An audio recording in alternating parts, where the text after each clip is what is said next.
All right, I want to go ahead and get started.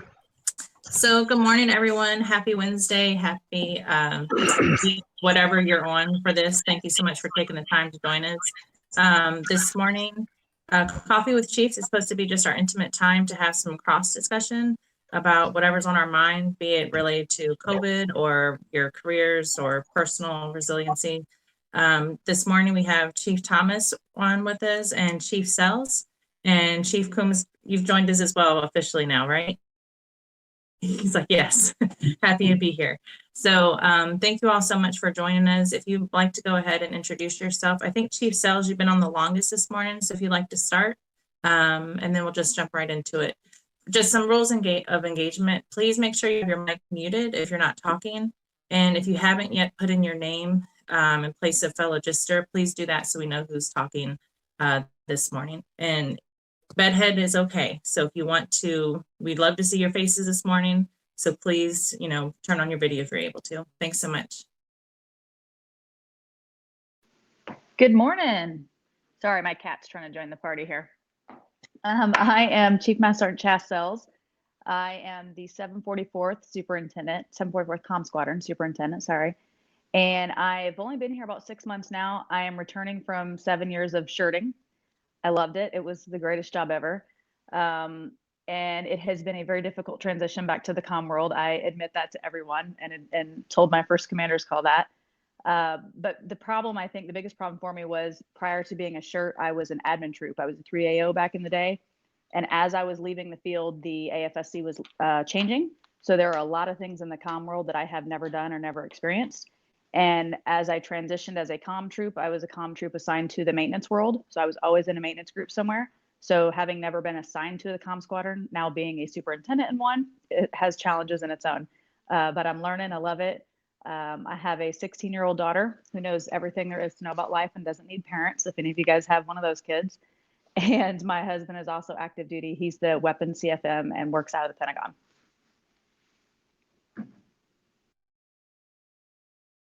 Thank you so much for joining us, ma'am. And Chief Thomas, you want to go next? Good morning, everybody. Chief LATOYA Thomas. I work in SAF AA. I'm the 305 functional manager just for the Pentagon. Not the career field manager. I'm the equivalent of a MSgt functional manager for the 305 or administration career field. I've been in the seat about 1.5 years, almost 2 years. Yeah, almost 2 years. Been in the Air Force 23 years, retiring soon, retiring next year. Happy to be here, happy to continue sharing.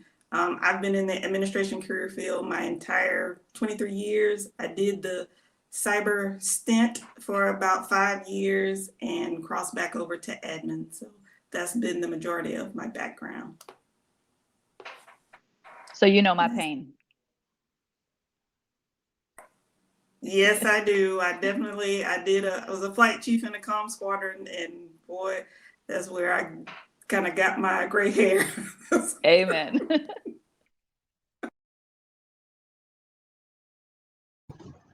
And lastly, Chief Combs, would you like to introduce yourself? I know we put you on the spot, but here we are. Caught me drinking water there, King. Appreciate it. No, so I'm Chief Master Sergeant Steve Combs.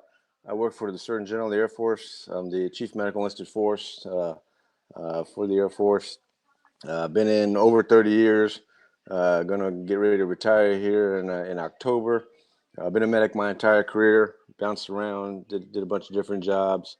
Been here at the Pentagon, where I split my time between the Pentagon and the Defense Health Headquarters in Falls Church for about 2.5 years now. Enjoying every minute of it. Enjoyed the 30+ years, so I've seen a few things and been exposed to a few things along the way too that I'm more than willing to share with anybody that's open to listen to. So I appreciate the opportunity, and I like this forum of getting together and chat. So it's a good thing you guys are doing. So appreciate it.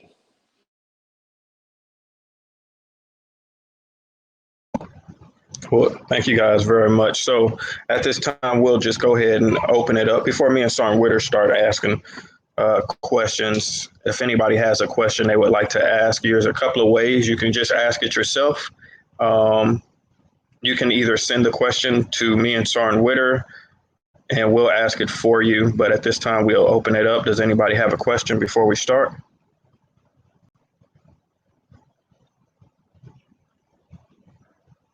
Yay, nay. All right. Well,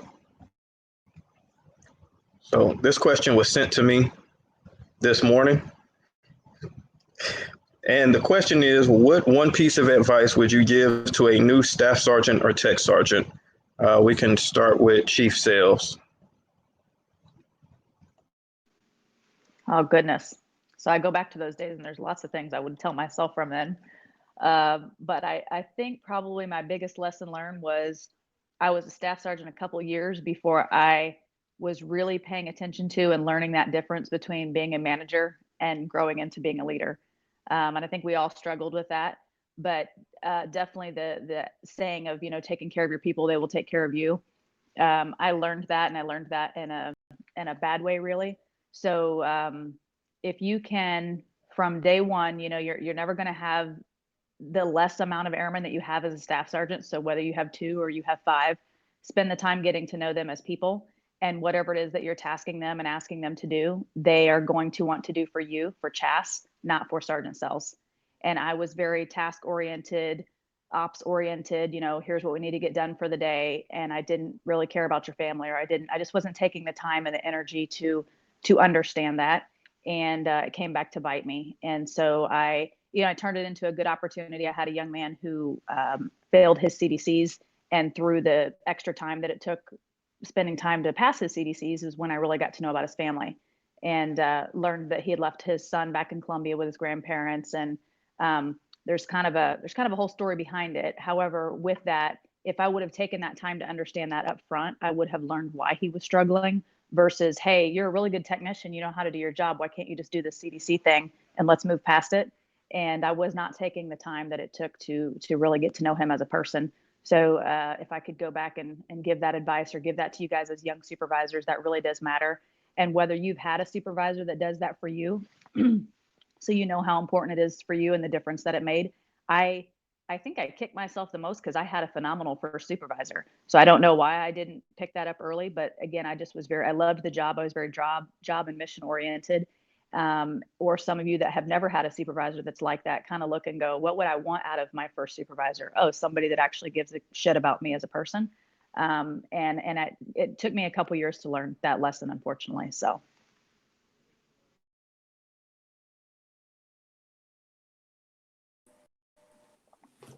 Chief Thomas here. I would definitely pass that advice. I definitely had a similar experience to Chief Sales as a young staff sergeant. But another piece of advice I had a supervisor give me when I was a new tech sergeant, and she said, simple 3 words, 2 words, be yourself. And she said, I was nervous because I had just sewn on tech. I was getting ready to go to the NCO Academy. And I remember I thought a tech sergeant should know everything. And there's a tech sergeant that's supposed to look a certain way. They're supposed to say certain things. They're supposed to be this thing I had in my head. And it was actually a previous supervisor. I called her and I said, what do I do? And she said, just be yourself. If you're shy, be shy. She said, if you're an extrovert, be an extrovert. You don't have to turn yourself into what you think the Air Force wants you to be. Just be who you are as a human. Care about people, think about your decisions and the consequences, and everything else will be okay. So that's the one piece of advice that stuck with me from all the way back then up until now. And I still remind myself that, hey, I'm not as poised and eloquent as some chiefs. Who cares? I'm me. There's only one me, so there's nothing wrong with being who you are. So that's what I have. Thanks. I would say one of the things that I picked up is whether you become a staff or a tech or any rank that you put on and any position that you put into, remember who you are and where you came from. Sometimes I've seen people, even to include myself, when you put on a rank, you may think you've arrived. I'm in charge. I could do this or that. Now I'm king of the hill. No, you're not king of nothing. You're responsible for developing those that are going to take your place. whether it's that staff sergeant or the tech sergeant or even a senior master sergeant or a chief. That's one of the things that I think sometimes people lose sight of.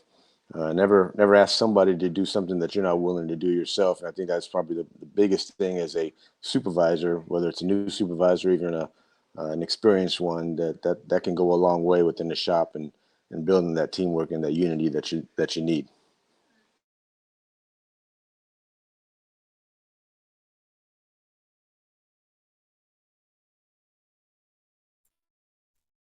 Thank you all so much for that. I definitely can relate to all of those things, either by learning it firsthand or having experienced it. There's nothing like an awful supervisor to make you realize what you're missing, but definitely sometimes you don't know what you need until you learn through other people. And so sometimes, like Chief Thomas said, when we have those moments of being yourself, sometimes individuals don't want invasive leadership, for example, and we're okay because we're independently doing our thing. And then we realize that, oh man, we really need to help, like you mentioned, the individual that you had. So one of the things that I was curious about this morning is just what, let me rephrase this. What are you looking forward to beyond the Air Force? Right. So this is an Air Force discussion, and parallel, this uniform comes off. We were joking this morning about our uniform of the day. And as chiefs, and well, over 30 years, over 20 years and where you're at, how do you think that the Air Force helped prepare you for that next chapter? And what would you say for people that are kind of, nearing or beginning or considering making this a career?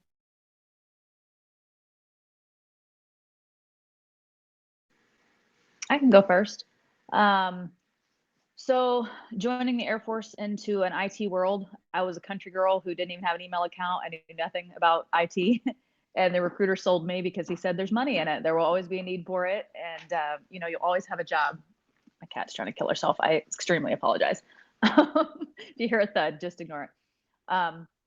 So I went into an admin world that I knew was turning a comm world, and I did learn a lot. I absolutely loved it. I loved being that person that could fix something when it was broken, things that other people couldn't figure out. I was going to college for my bachelor's in information technology, got all the Microsoft certifications that I could ever need. I was setting myself up for the future in the IT world. It did accelerate me and it did help me in my records, and I had a passion for it. Once that airman that I just told the story about, once that happened, there became several airmen in my path as a supervisor that I got that feeling like, wow, I just really love people. I love helping people. And soon my passion for fixing IT, because as we all know, you become a tech sergeant, a master sergeant, you're not putting your hands on it anymore. You're leading the airmen who are doing it. And so I got that understanding that, wow, I'm going to be separated from this very quickly. I'm going to be lost in the world of IT and what we're doing and how to do it, because I'm no longer the network administrator doing it. And my passion turned to people. So I am nearing 20 years now. And when I retire, I look forward to, don't take this the wrong way, I look forward to having a job that's not government related. I know that my husband will leave and he will join a contract and do aircraft stuff with the Air Force. I don't desire to do that because I still want to affect people. So in my world of being a shirt for 7 years, being able to affect the amount of lives that I did, and unfortunately losing some airmen, I now have a passion driven towards suicide and helping victims with mental health, or airmen rather. And my daughter, I told you she's 16 years old. She has extreme mental health issues. And so my passion has turned from IT to people to mental health to now I can affect youth in the high school system. So I wanted to be a high school guidance counselor is what I originally wanted to do. I may still go that route, but I also may lobby at some effect. I want to work on preventative mental health for youth. And I think in turn that will help the Air Force, because as a shirt starting from 7 years ago, I had a couple of airmen in and out of mental health and in and out of hospitals. It was very few and far between, right? And it has become rampant. And I don't say that in a bad way. I think it's a good thing. I think that means we're messaging and we're saying, hey, it's okay to go get help. It's okay to go work on yourself. I've had to do the same thing, and I'm very open with people about that so that they know that it's okay, that you can survive that, if that makes sense.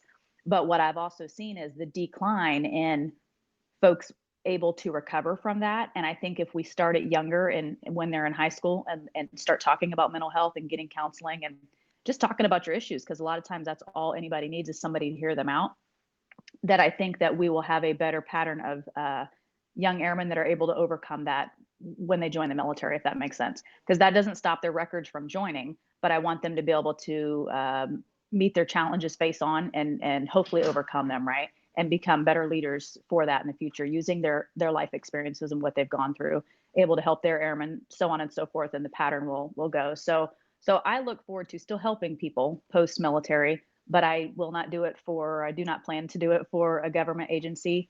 And maybe I will in some form of the school system, but no matter serving my community and helping youth in that manner is what I'm looking forward to.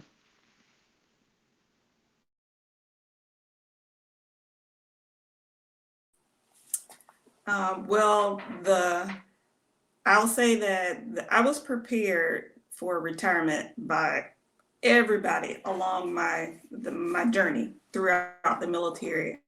I just remember everybody telling me, like a lot of senior NCOs telling me, it's gonna go fast. You need to do this, you need to do that. And when it's 2001 and you know you're eligible to retire in 2017, that seems like forever away. So I didn't really listen. So if there's one thing I kind of wish I had done is kind of listen to the folks that were trying to guide me towards retirement a little bit earlier. I did get it. I did start paying attention to the fact that I knew that I wanted to do something slightly different from what I do today when I retire, and I probably will. I'm open to working for DOD, working for any agency. I'm gonna stay in the local area. The one thing I'm looking most forward to, or two things. One, I'm looking forward to just getting rid of the pressure of the fitness assessment. The second thing I'm looking forward to is not having to move every couple of years. So that actually wore me down. I'm at assignment number 10, and I definitely kind of got beat down the last PCS, although I volunteered to come here. I was very excited to come, but that last unpacking those boxes for the 10th time just kind of wore me down. And I'm so happy to not have to take another fitness test. I promise I'm not going to turn into like a slug, but in retirement, but I'm very happy to have that pressure off of me. Thank you. Hey, Chief, this is Chief Wesley. I am laughing at you about that PT test thing. I'm the opposite of that. You know, I haven't submitted any retirement paperwork yet, but I'm actually thinking, man, when I get out, am I gonna plump up? Maybe, you know, because I need that discipline. I need the Air Force to tell me, hey, and keep me honest and keep that pressure on me. So I'm the opposite of you. I think that's hilarious. Thank you for your transparency. I say the same. I'm opposite as well. Yeah, so when I joined in February of '90, there wasn't any real IT of any sort.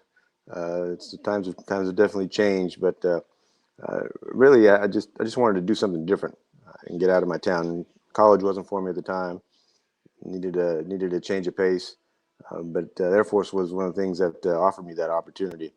I really didn't come in with a big plan of staying for 20 or wanting to make chief, and truthfully, I didn't even think about making chief until I made senior, and it was like, oh wow, you know, there is hope for me. You know, let's see where we can go with this. Once I retire, I hope to continue to work into the healthcare field, in particular training and policy, with a lot of our medics and the training that goes on in the healthcare that I see from the behind the scenes. I like to try to affect that in a positive way. There's a lot that can be made better as far as accessibility for healthcare, as far as training for not only the medics but everybody across the board. So we'll probably stay here in the area for a little bit once I retire here this year.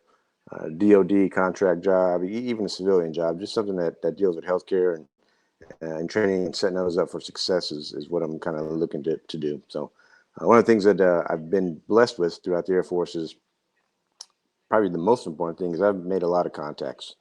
Made a lot of friends, made a lot of people that work in different positions and do different things that can help facilitate some of my transfer into the civilian life. So that's been beneficial. I've always been told as a young airman, don't burn any bridges with anybody, and that's true, because when you're a staff sergeant, you're working with that major. That major becomes a general, and you become a chief, or they retire and own a company, or whatever the case is. It can come back to be a benefit if you don't burn any of those bridges moving down the road. So.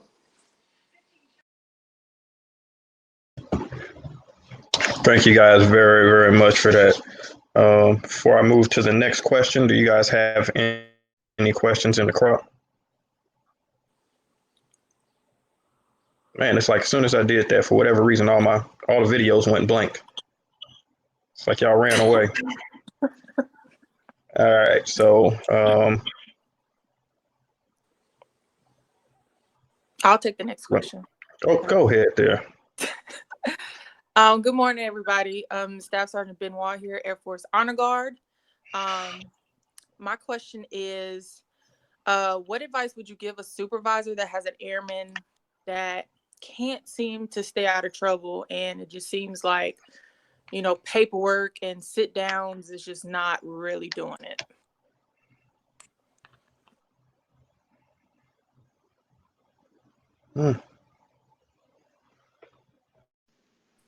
Do you know what Okay, their future goals? Sorry, go ahead.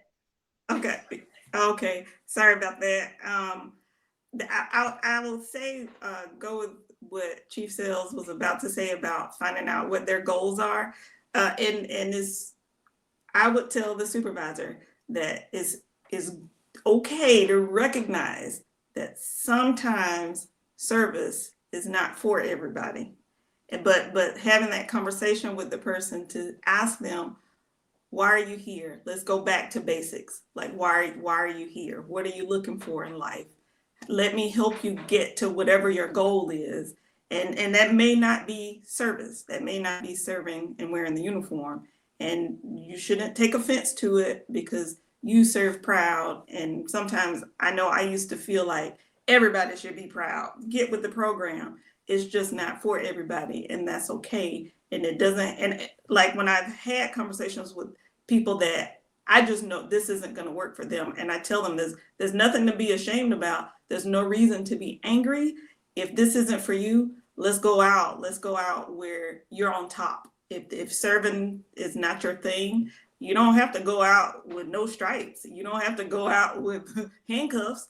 Just walk away on your own terms in a positive way. So that's where I would start the conversation. Just asking that person, okay, what do you want? What is it that you're looking for in life? What's going on?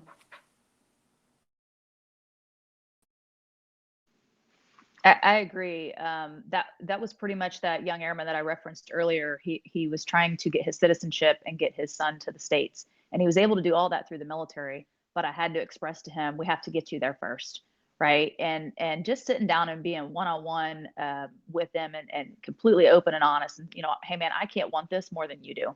So if that is your goal, if your goal is to get a college education while you're here, your goal is to get your citizenship, or your goal is to get certifications in the IT world so that you have a good job on the way out, I want exactly what you want. And if you only want 4 or 6 years out of service, that's okay too. I'll shake your hand and tell you thank you for the service that you gave. But what I am going to ask of you is to give me your all while you're here.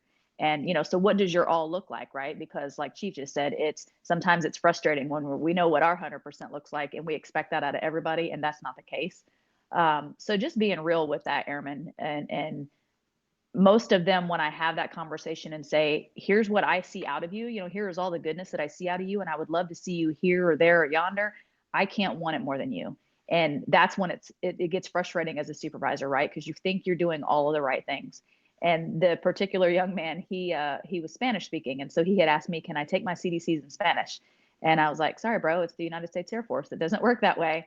And he was my best technician. He was superb at everything that he did. He was the guy that didn't mind coming in on Saturdays. I mean, he just was awesome. But I couldn't get through to him to give a care for really anything other than the task that I would give him. And I remember going to one of my Spanish speaking chiefs, and I was like, can you please go talk to Diego and find out what's going on? And He looked me straight in the face and he said, try harder. And at that time, I didn't know what try harder meant, right? Because I was like, I have tried harder, and I give him comp days and I tell him he's doing a good job. I put him in for awards when it's just job related. And I really thought I knew what he needed and what he wanted. And until I really learned his why was he here, and what was his driving force behind joining the military, and what did he want to get out of it? Now let's sit down and build goals and how to get you there, right? Short-term goals and get you to your long-term goal. But being demoted and losing stripes or getting extra duty, having to stay after and things like that, that's not where either one of us want you to be. So how do I help you get there? What do you need from me to be successful? What am I missing as a supervisor that I can help you with?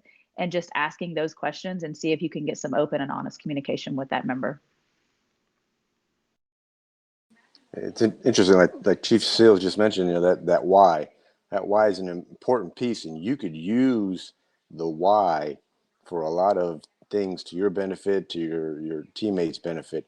And Simon Sinek has a good book out there that he put out a few years back about, you know, find your why, and that comes with connecting with your troops. You know, you don't got to be buddies on Facebook and best buddies, you know, outside of work and everything, but you have to know what your troops are going through.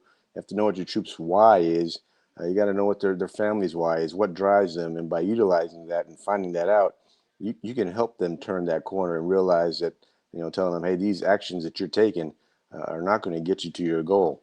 We need to change that thought process. But that why is a powerful tool that supervisors can use, but that takes effort. That just doesn't come with, you know, showing up to work one day. That takes a little bit of effort on that supervisor to dig into that why for every individual that they supervise.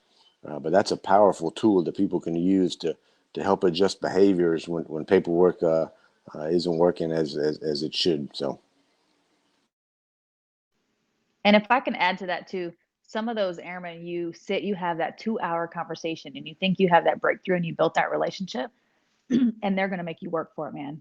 It's not just saying that you care, it's truly showing them, coming back and checking on them, and how are things at home, and how's grandma going or doing, you know, or you said grandpa's actually is not doing well. So how are you showing them that your follow through means that you really do care, and continuing to check up on those goals and make sure that you're aligning them the best that you can. It's tough. Some are tougher than others, I guess, is where I was going with that. So don't give up. That I would also say when you reach out to your airmen and you talk to them, don't always reach out for them wanting an answer or something work related. Just reach out to them and see how they're doing. You know, oftentimes we send an email, say, hey, just want to see how you're doing. By the way, can you give me this project, or can you give me this data point, or whatever the case is.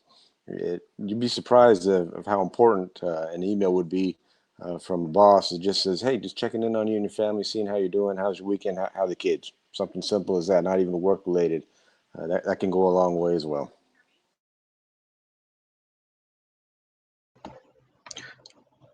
And just to caveat what the Chiefs were saying, when they said ask that hard question, don't be surprised if that airman says, I really don't want to be in anymore. All right. Sometimes we have airmen that are doing those things because they don't know there's a better way to get out. As they said, you know, sometimes service isn't for everybody.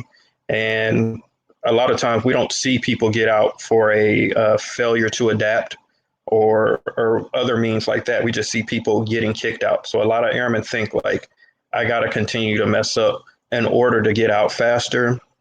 But there's better ways, and just showing them like, hey, we can help get you out, but let's do X, Y, and Z first. And I've had that happen where I've had an airman where I asked, do you really want to be in?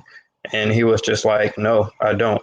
And we worked to get that person out, and they still had all of their benefits versus the road they were going down where it was like paperwork, commander, mid group commander. And once you start getting down that road, you got to let people know, like, some of your VA benefits get taken, your GI Bill, that gets taken, you know what I'm saying, your post 9/11, like the way you care for your family, a lot of those things get taken away where we could have done this in a more positive manner. So, yeah. I really like what everyone said. And one of the things that I learned, just how important words are, right? Like, so we all know that actions speak louder than words. And I don't know if everyone does this on the line or if they can speak to the success with it, but I take the Air Force out of it when I'm talking to someone about their why, or about maybe the fitness test or their CDCs. I talk about building their resume and their future and, their short-term goals, because what I found was the airmen that were the most resistant to being successful in the Air Force, they are now disassociated with the Air Force. So every time you would say military or Air Force, they were not hearing me any longer. So I had to restructure my words so they could get beyond, that obstacle, that verbal barrier. Because no matter what I said, there was no getting past, because all they heard was Air Force. And they're like, well, I'm not an airman. This isn't for me. And at some point, I don't know everyone's experience on the line, but once you're a staff sergeant or a tech sergeant, airmen see you as on the committed trajectory, like you're not getting out. So you've officially crossed that proverbial line of them. And that's a tough thing. That's a different conversation when you become an official ma'am or sir. But I realized that I was still communicating with people as though, I say what I mean what I say, but they saw me as an airman, as an NCO. And so they're like, well, you don't understand because you already decided to do this. I was like, no, you don't understand. I didn't know I was going to be here. All these decisions led here, and you don't want to turn off that opportunity. So I wanted to share as well, taking out the words Air Force or military and just adjusting it to fit them as a human. Because realistically, nothing that the Air Force asks us, like we talked about the fitness test earlier, I fall in that range. I'm not sure what's going to happen. Like, I don't want to be, but staying fit is a challenge, and but it is important to me. So, but who's it really for? Is it for the Air Force? It's for myself, my own health, my family, and longevity of things. So nothing that the whole airman concept promotes is really that detrimental to anyone. But adapting can be really difficult because it's overwhelming. So our words are super important. Thank you guys for that. So our next question, Sergeant Dees, if you want to go ahead and go. Yes, good morning, everybody. So my question, it really could be for anybody on the call. So I know a lot of times, especially in the Air Force or really in life, you'll hear, well, this is the way it's always been done. And this answer could have been given, or a question could have been asked earlier. I jumped on the call late. But anyway, how do you break the mold of this is how it's always been done, and we've done it this way for the last 12 to 15 years? Of course, a lot has changed in the Air Force in the last 12 to 15 years. My AFSC, I was a 3F, I came in as admin, but my AFSC changed about 4 times prior to me retraining. So how do we break the mold, even as new members come in, or even new members themselves, if they want to break the mold? How can we help them break the mold without beating down this is how it's always been done and it works this way? I mean, there's always a way, I guess, to try something new. So how do we break the mold or get out of the habit of this is how it's always been done, so we're going to continue to do it this way?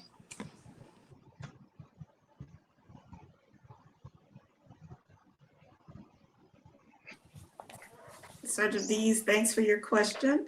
I always hit people with that enlisted force structure, because there's a blurb in there about innovative thinking that it is everywhere. Is one of the, if you look at the Chief of Staff of the Air Force focus areas, you're going to find innovation somewhere in the Chief of Staff's focus areas. So whenever people challenge change, I'm careful not to try to force change on people, because I know it stings everybody in a different way.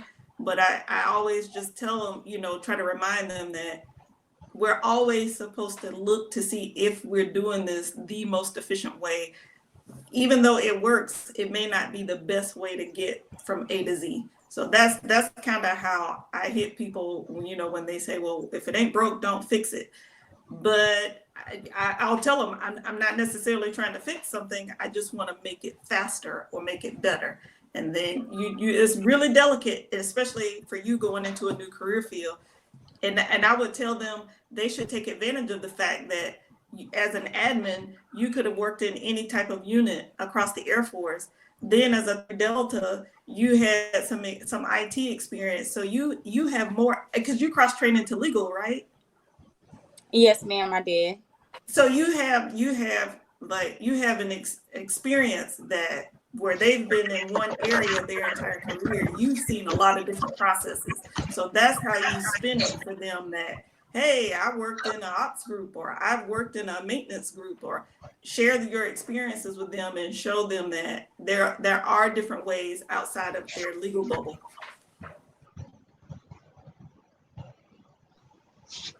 So in the beginning, I was explaining to them, ma'am, that I also came from the admin world, turned comm world. We went to 3 Deltas, then became a first sergeant. Now I'm back to the comm world. So most definitely in the IT world, I've seen a lot of things change and transition, or we tried programs, they didn't work. And it's always the famous, hey, we've already tried that and it just didn't work. But you know what? Yeah, you might have tried it 6 years ago. Have we tried it now? You know? I was an admin troop and a maintenance group that I can't tell you how many thousands of change of command envelopes I licked sending out invitations or promotion stuff, right? And as an airman, I remember saying, why can't we just email this? And email was very new, so that was all taboo. Oh, you can't do that. It has to be, you know, the money that we spent on mailing this kind of stuff. And now guess what? Somebody invented the e-invitation system, which is phenomenal. It's so much quicker, right? So back then it was the leadership of, no, we can't do that. And so because I had some of that in my leadership, I refused to be that kind of leadership. So just like Chief said, innovation is huge. And I am always, show me how we can do this better. I try to tell them to, hey, come at me with facts, make sure things are legal, and show me how we can do this so that I can take it to the commander or I can take it forward. As a new shirt, one of my mentors was leaving the diamond world, and he had created the first admin demotion electronic form. It was not in fact, I don't know if it's even still an Air Force form, but he had made it electronic. He made sure everything, it used to be like an 8-page memorandum back and forth of demoting an airman. And he made sure all the blocks were put in a form. So he gave it to me to implement. I didn't create it, gave it to me to implement, started it in my unit, ran it through legal. It eventually became a best practice, and now the Air Force is using them, right? And a lot of people have put their input of how to make it better, how to make it perfect for all of us. So I have experienced being that airman to go, hey, how can we do this better? So I fully support that. And it's always going to be in your leadership chain, I think, to be quite honest. But I try to tell people, start small, use it in a small section or a small area, and show me how it works. And then we have the evidence or the proof to move it forward, and make sure it's crossing all your legal T's and dotting your I's and all that good stuff. And let's move forward and move out and try to make it better for everybody, because a best practice that has gone Air Force wide can be pretty cool, and in several avenues, not just in that world, you know. And in the maintenance world, we have the IDEA program. And so we have airmen that are able to create, for instance, a bolt on a B-52. You can't just go to Home Depot and buy it. So if you come up with a better way to make that bolt, or to make some sort of other conversion of it, you can earn thousands of dollars to get the Air Force basically to switch their contract or the way of thinking. So it's a lot more inclined to happen in a maintenance world than it is most others. But I would just say, become that leader yourself that's making sure that you're helping be part of that innovation track, and encouraging airmen to continue to do the same. Hey, Sergeant Dees, I will tell you, those words kind of raised the hair on the back of my neck when I always hear somebody say, oh, it's the way we've always done it. And my teeth just grit at it. And I spent about 15 years early in my career as a medic in special operations. So there's a lot of innovation that goes on the fly there. So I got used to that, and that became part of my culture. And it could be challenging coming out of that and coming back to a regular conventional type of healthcare system back in the Air Force, where everything's very rule oriented and regulation oriented. But I will tell you, we are in an amazing time in the Air Force right now. From our Secretary of the Air Force to the Chief of Staff to our Chief Master Sergeant of the Air Force, all three support innovation. You can look at it on any of their social media pages, any of the messages that they talk about. It's always about innovation. How do we make it better? How do we make it faster? How do we make it leaner? How do we make it more efficient? How do we make it right for the airmen? Within the Air Force, luckily my boss, General Hogg, she is all about innovation, and she's actually coined a phrase, or come up with a phrase that she uses when we talk, is not thinking not thinking outside the box, but actually thinking without that box. because when you think outside the box, you still tend to want to look inside that box and maybe get back in there if you need to get something. But if you think without a box, you're thinking from scratch. You're coming up with new ideas and new thoughts and new processes. We even have a web page option that anybody within the Air Force Medical Service can send up a suggestion on how to do something within the Air Force Medical Service directly to General Hogg and myself. So it doesn't have to go through their supervisor, and they may shoot down the ideal and get stuck in mid-level management or that frozen middle sometimes that we hear about. And we've had over 60 submissions that have come up to us, and about 20 have been instituted Air Force wide within the Air Force Medical Service. And some of these initiatives are amazing.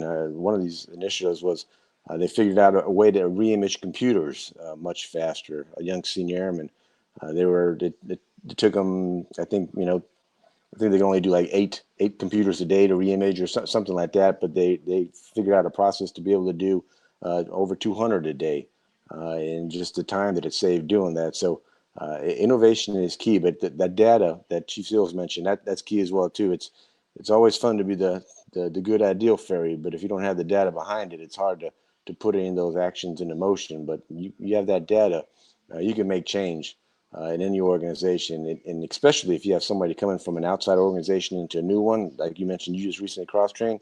Those are the exact people that we want those thoughts from. Those are the exact people that can bring something different from a different culture or different process to make that organization that much better. So this is a perfect time for innovation and change with the leadership that we have in our United States Air Force, and I would take advantage of it to the fullest. I'll add quickly. Oh, I'm sorry. Go ahead. Sorry. Sorry, Senior Airman Carmier. I just would like to add, I guess coming from an airman, I always I'm always trying to fix stuff. And I think the big thing that a lot of people, that I've come across is that a lot of people think that you're insulting the way they're doing it now. And it's not necessarily that, but for me, even if it's hey, we can't do it this way, instead of hey, we can't do it this way because this is how we've always done it. It's okay, hey, we can't do it this way because we don't have time to focus on that right now. Maybe we can come back to it later. Or, hey, we can't do it this way because we tried it already. But getting an answer as opposed to this is how we've always done it. I don't think we kind of need to implement everything that we bring up, but it's nice to kind of know that, okay, we're listening to you, but we can't do it like this right now and stuff like that. So that's just from an airman's point of view. No, I love that. And that was actually a story I was going to share. The unit I'm in now, right before I got here, one of the airmen went to the commander and said, hey, can we do like Keesler? And I don't know exactly how theirs is anymore, but they used to have I think a 3-day weekend every other week or something. They have Fridays off. Can we do that? Can we work 10-hour days and have Fridays off and on a rotational basis? So the airman that came forward, he said, hey, are you willing to run with it and kind of do the study behind it? So he went to all of the work centers. He got comments and bitch, gripes, complaints, we call it, from all of the different work centers or the good, bad, and different, I guess I should call it, of who wanted it, who didn't. And they really came to the conclusion by themselves that they didn't want to do it because they realized what it took to kind of manage that chaos. And so if, I got my 3-day weekend, but you happened to be TDY and then you missed your opportunity and then you came back or you promised to get it. And, it just kind of came this revolving door of, wow, there's a lot more that goes into it versus just saying, yeah, you can have every other Friday off. And they could have still done that and said, hey, you were TDY, you kind of missed your cycle. But I love that they came to the conclusion themselves, literally a team of airmen, by asking all of the work centers, this probably isn't the best way forward because we realized that it could come off as unfair. And then it's going to become a negative thing versus, you got your Friday off and I didn't. So I thought that was pretty cool that he gave them that opportunity to run through the whole cycle and see what that looked like to them. And they were like, okay, never mind, sir, we're good with what we got, and just, taking leave or asking for a calm day every now and again.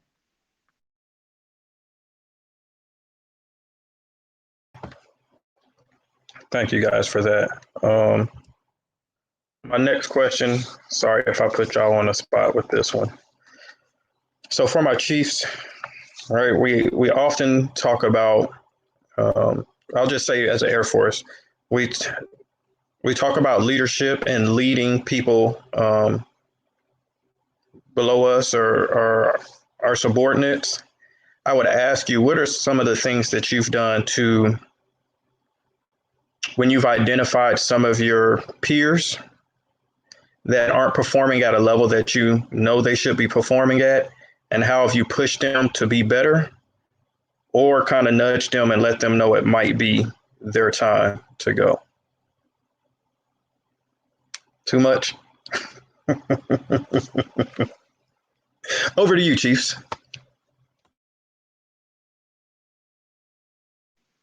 No, I think that's a great question. And a lot of times we talk about that amongst ourselves or those that we're closest to, right? So I think it goes back to relationship building or even what your personality is. It's going to become, well, how dare you tell me that I'm not doing what I need to be doing when I look at what you're doing and it's not the way I would do it, right? But I just think, whether they're that same rank, one rank up, one rank down or whatever, that's still that awkward conversation.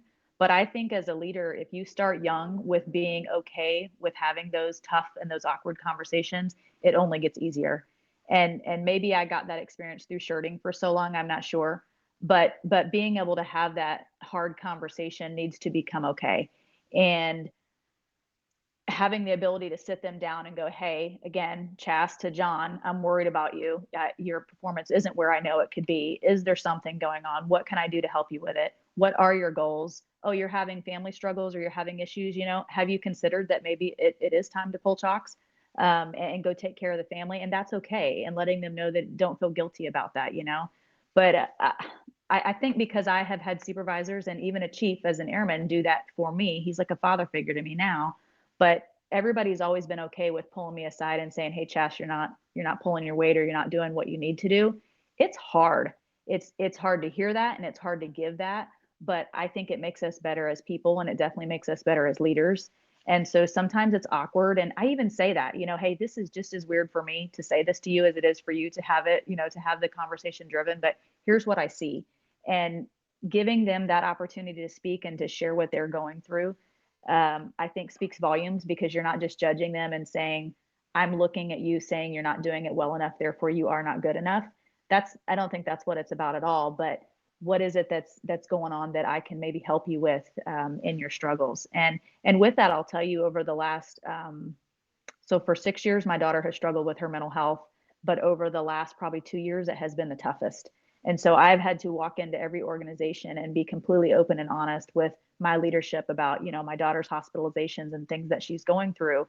And I've had friends say, some people look at that and go, that's too open, that's too honest. But some people go, I love that about you, Chas, because you're not going to hide what it is that you're going through, but to let people know you can still be a leader and still deal with that.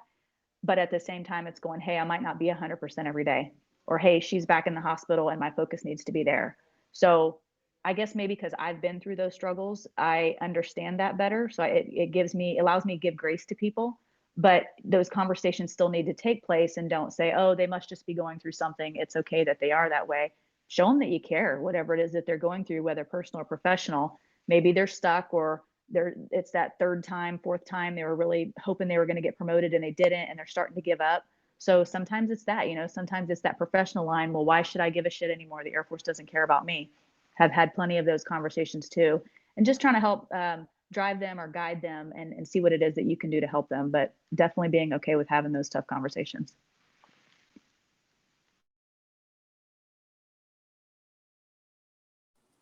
So my experience was I actually had a friend do that, tap you on the shoulder and ask me, what are you doing? Because I was done. Mentally, I was exhausted and I was getting ready to give up. I was definitely about to throw in the towel. And I had a friend that recognized that. We were text together and to reach out to me and go, no, you're going to hurt someone if you don't figure out what's going on and get back on track, and that it's not time for you to tap out yet. Think about why you're here. She just kind of gave me like this reality check that don't roll over because you're in a situation where you don't have the best leadership. That's not when you stop fighting. You don't just roll over and just die, basically, because I was at the point where I didn't really care anymore. I was just tired. And so I thank God for that one friend that just called me and just said, no, don't give up. This is what you need to do.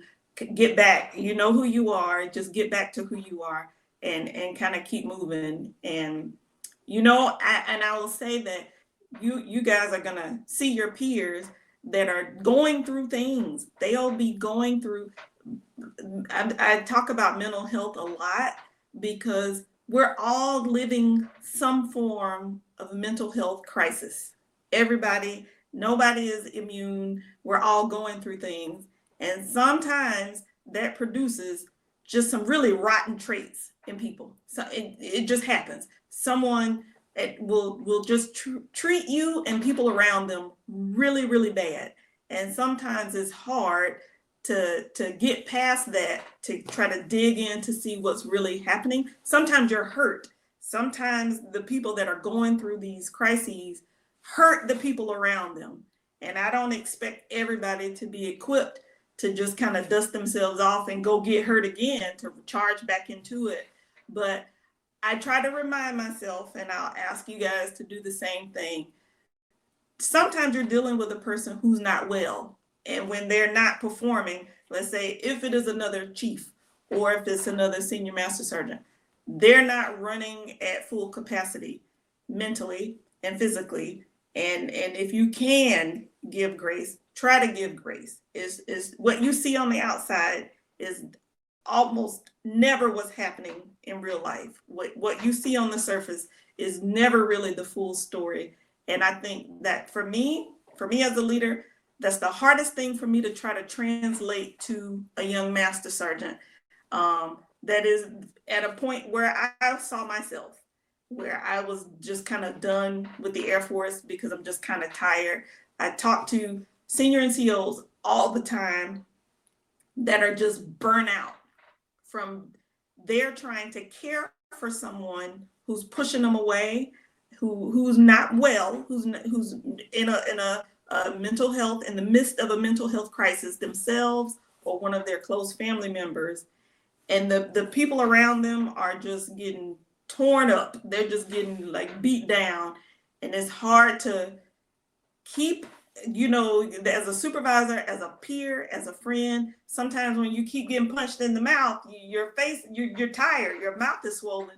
You're tired of running back into that fist. But I just tell people, don't give up on the other human being. Just remember that there were some days when you went through some really rotten things, and you would have wanted someone to just kind of help you out of that dark spot. And I hope I didn't trail off too much. Over. Yeah, I would just add that those conversations are always tough. And what I've learned is you have to take the emotion out of it. Because if you come in with a full head of steam and a lot of emotion, it's not going to help the conversation. With this COVID-19 that's going on right now, I've seen a lot of my peers across the force act differently, so to say, just because of a lot of the short suspenses that are out there and all this data that we're gathering and collecting. You see people's true colors in times of crisis. And I remember that when we went to war in Afghanistan and Iraq. I noticed some of my peers, some of the way they acted. And I'm sure people noticed the way I acted as well too. I remember one of the toughest conversations that I had is there was a chief that I didn't work for, but I worked with. And he had some medical problems, and we went TDY. I was a senior master sergeant at the time. We landed on where we were going TDY, and he said, "Hey, I need to stop at the gas station and get something to drink so I could take my meds." Pull over to the gas station. He comes in with a 6-pack of beer, sits down, pops it open, starts taking his meds, drinking the beer, and he was like, "All right, let's go." And I'm kind of looking over. I was like, "What do you mean let's go? I'm not driving. You're drinking beer in the car, open container. What's going on?" And he was like, No, there ain't nobody gonna pull you over. We're good. Just go. I'm like, look, I don't even drink for one. I'm not going to jail for you. You need to either get out of the car and chug it, or throw that thing away.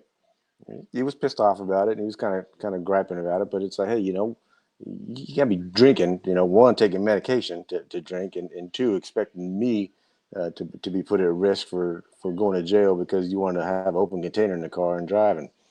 Well, that same T. Dwight is this same chief on the way back home to the airport early morning. It's dark outside. We're driving, and I hear, psh, and I look over, and he's got another can of beer, and I'm like, what the hell are you doing, man? And same thing. He's like, I didn't want to waste it. This last beer I had. I'm like, well, you're gonna waste it now because you're throwing that damn thing out the window. And I pulled over on the side of the freeway and turned the car off and just stopped. And we kind of got into a little argument, but I was like, look, that ain't right. You can't be expecting me to drive, and you shouldn't be drinking beer, without no cornflakes in the morning, first thing anyways, and taking medication. That just doesn't sit right with me.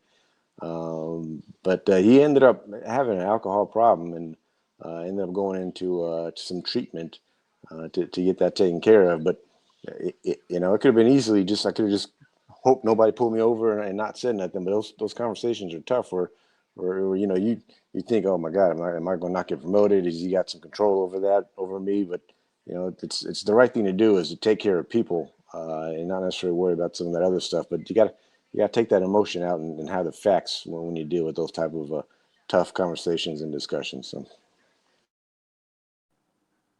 I love that story. I think whether he openly talked to you about it or not, you shined some light on some things that he thought he was able to hide from everybody else. And so, like I said, whether he opened up to you what was going on, but he went home and probably had to take a hard look in the mirror, and it forced his hand to go get some help. So that's pretty cool, because definitely being a rank above you at the time, it's a tough thing, but you did the right thing.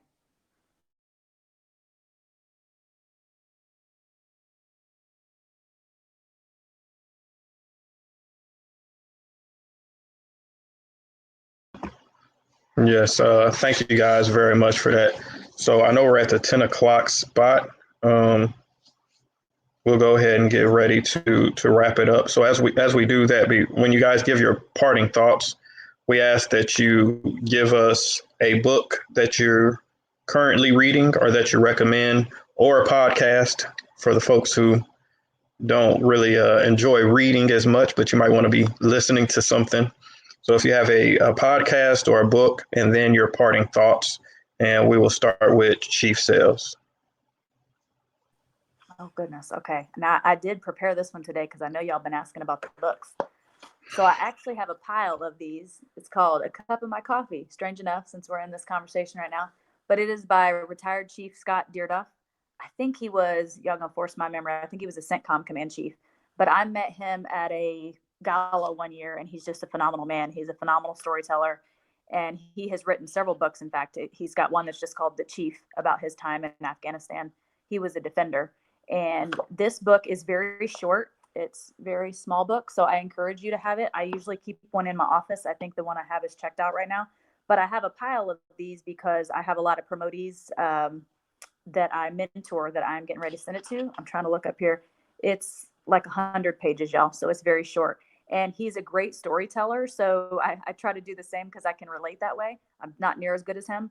But he has 10 different chapters on, again, short chapters on just different stories throughout his career that he was able to put leadership lessons into. And there's 3 different versions of that book. Some are for military leaders and some are for civilian. It actually went over so well that folks asked him to try to convert it as best they could into civilian terminology. But highly encourage that book. I started with that book because I also am not I don't love to read. And one of the chiefs yesterday said it makes her tired. So now I'm same thing. And I use that as the opportunity that when I am having camera issues here, probably battery issues, when I am sleepy at night, I can bust out a book and that will help me. But I otherwise do audiobooks. So that book I love, A Cup of My Coffee by Chief Scott Dearduff. And then another one, when I originally started that one, that got me encouraged to start reading again was I Am Malala. So it's about the young girl from Pakistan that fought for education. And women's rights and just basic human rights, in fact. So if you have, I know there's not a lot of young airmen on here, but if you've never had the chance to deploy, I think it will refresh you on, it is refreshing and encouraging and why we do what it is that we do. It's not a very long read either, but it's a really good read. And I think at 17, she was a Nobel Peace Prize winner for the rights that she stood up for when the Taliban was trying to take away her ability to get education. So encourage you on that book as well. But thank you guys as well for this opportunity. I think this is a great forum and I hope we keep doing them. So thank you for the opportunity.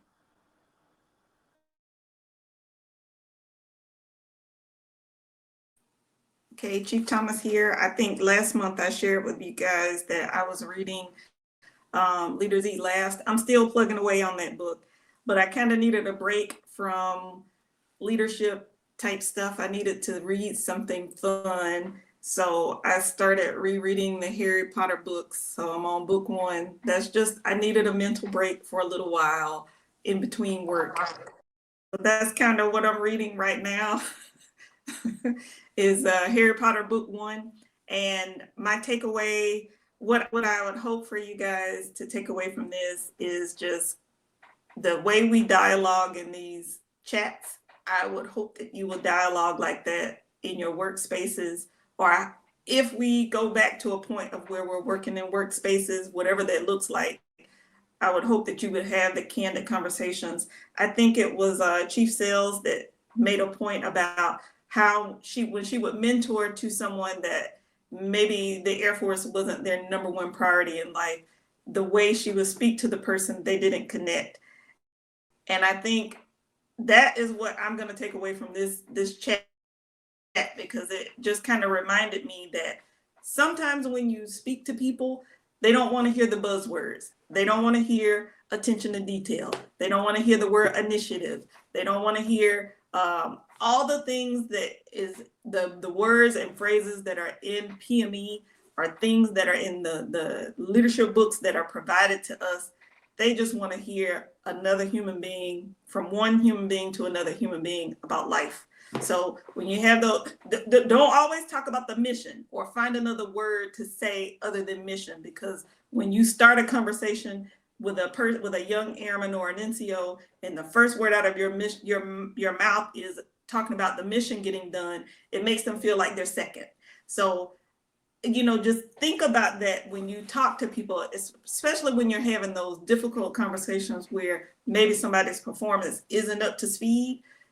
Try to find other ways to communicate with them the way you would communicate with a family member that's going through something pretty bad. You wouldn't say things like mission and taking initiative and all those buzzwords. Talk to them like a human being. And that's all I have. Thank you guys for the opportunity to share again. I got to pass that shout out to Sergeant Witter, though. She was the one that mentioned that, and it was definitely a very good point and a great takeaway. Yeah, I just want to say thanks to Sergeant King, Sergeant Witter, the chiefs, and everybody that are on today. I would say one of the books that I just finished reading not too long ago that I enjoy is by Admiral McCraven. It's called Sea Stories. It's pretty good. I don't know if you've read his previous book to that, is Make Your Bed.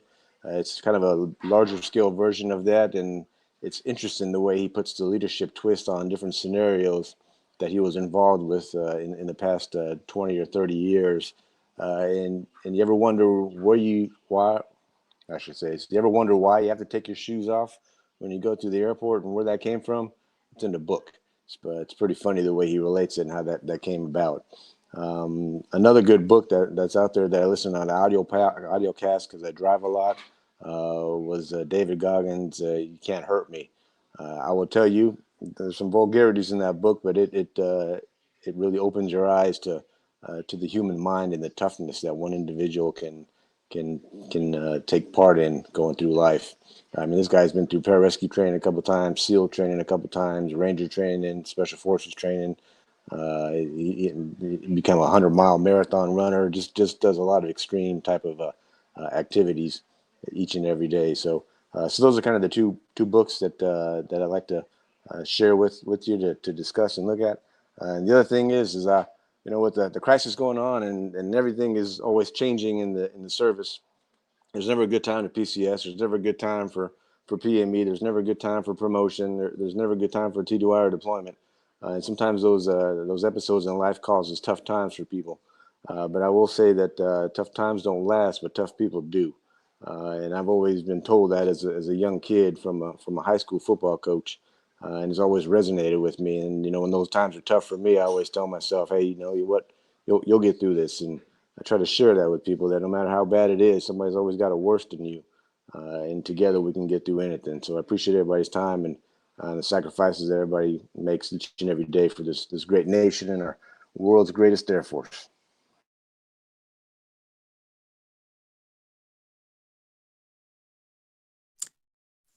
So I'll just jump in before Sergeant King wraps it up. But thank you all so much. Tell your friends. Thank you for the chiefs that keep coming back as both attendees and sitting on the panel officially. I really like what Chief Thomas said about taking us back to your work centers. I know that our work centers are virtual for most of us right now, unless we're going in. But this is how our Air Force remains relevant, and we're continuously changing. And having the opportunity to be in this position and create this platform with Sergeant King and share it with all of you, and to walk away feeling a little bit better about the rest of the day. Every time we do this, Sergeant King and I, we talk afterwards, like, how do you think it went? So thank you so much for sharing. Thank you for everyone that, asked questions, and I hope to see you maybe next week, and have a great rest of your week. Not too much to add on that. Again, thank you to our chiefs. Chief Com, thank you again. I know we kind of Johnny on the spot, just let you know that we were going to put you on, and you jumped right in. So I appreciate you. For everybody that's asking questions, thank you. For the people who felt comfortable enough showing your camera, regardless of what you might have been looking like at home, I appreciate you. Sometimes it's I have the full view, so I see all the different people. So sometimes it's good not talking to initials and actually getting to see people's faces. And it doesn't matter where you're at, right? Some people are in the comfort of their home. Some people are dressed up in uniform at home. Some people are wearing shirts from states we really don't like. It doesn't matter. The fact that you're here is good with me. So I appreciate you all on behalf of me and Sergeant Witter. Thank you for being wingmen and great advocates for the Air Force and being a part of the team. Y'all have a great day.